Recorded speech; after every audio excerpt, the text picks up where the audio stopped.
Dear ladies and gentlemen, today I would like to say a few words about what's going on in Israel, and not only there.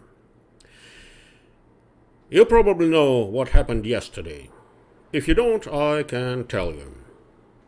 The state of Israel was attacked by Hamas forces from the air, here I mean rocket bombing, across the fortified border. You know that Israeli borders are fortified, and from water, from the sea.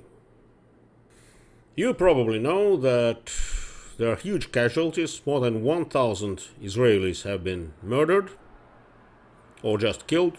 You can call it this or that way. Several dozen people were taken hostages. A few women and girls were raped, etc., etc. The Hamas fighters even managed to take over a few Israeli tanks, although they failed to start them. But at least they set one of them on fire. I have two questions in connection with these events. Question number one: where were Israeli defense forces when the invasion took place? Question number two: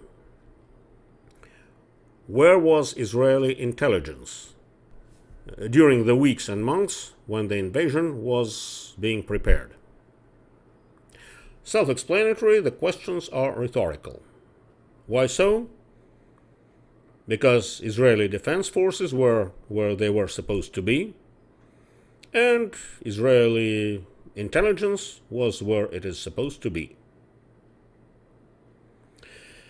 Then why did that invasion happen? Well. Some people who are trying to analyze those events might say that the fact that that invasion occurred clearly demonstrates that someone on top of the Israeli pyramid was interested in that invasion. Someone could have said that, and I don't want to say that I agree or disagree with that. Then one more question follows. If someone on top of the Israeli pyramid wanted that invasion to happen, then why did they want it?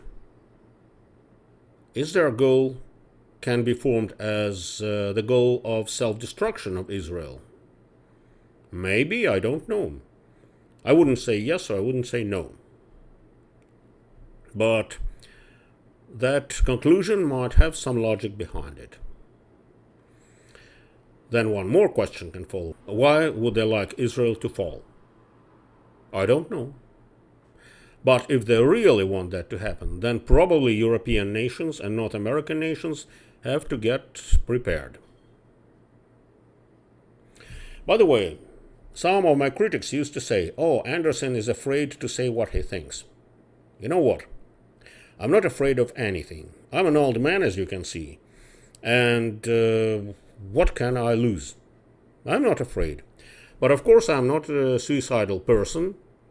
And I'm not to say something that could end my life just like that. Again, if that happens, it happens. But I'm not going to provoke that. And I also strongly believe that those of you who have something here and who have ability to think independently and logically can come to the right conclusions. It's up to you to come to the right conclusions. It's not my job. By the way, here is one more question. Where is the Israeli reaction to that invasion? Oh, of course. Mr. Netanyahu had said, "Oh, we are going to make them pay for that." Israel even declared war on Hamas. But the declaration of war is one thing, but action is something else. So far, I don't see any action on behalf of Israel. As a historian, I should remind you that in 1939, in September of 1939, when Nazi Germany invaded Poland, France and Great Britain also declared war on Germany. But did they fight? No, they didn't.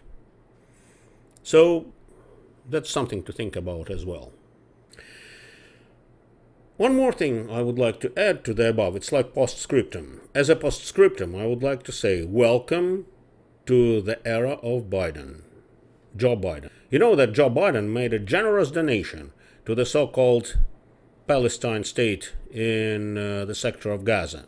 He gave them $6 billion from the pockets of US taxpayers.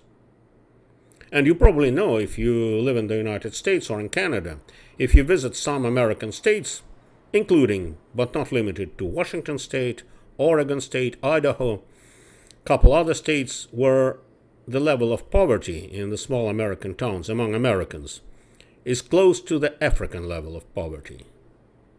People cannot afford medical insurance. People cannot afford to eat or drink what they want, but nevertheless, billions and billions of dollars are given to Gaza, to Afghanistan, and somewhere else. This is Biden's era. I don't want to say that it's good or bad. That's something that we should know. Also, I would like to remind you that when Donald Trump was president, nothing like that happened in Israel. On the contrary, Donald Trump, for example, defeated Russian forces in Syria and forced Saudi Arabia to start a dialogue with Israel. So that's all I wanted to say today. Enjoy your life. And by the way, happy Thanksgiving Day to my fellow Canadians.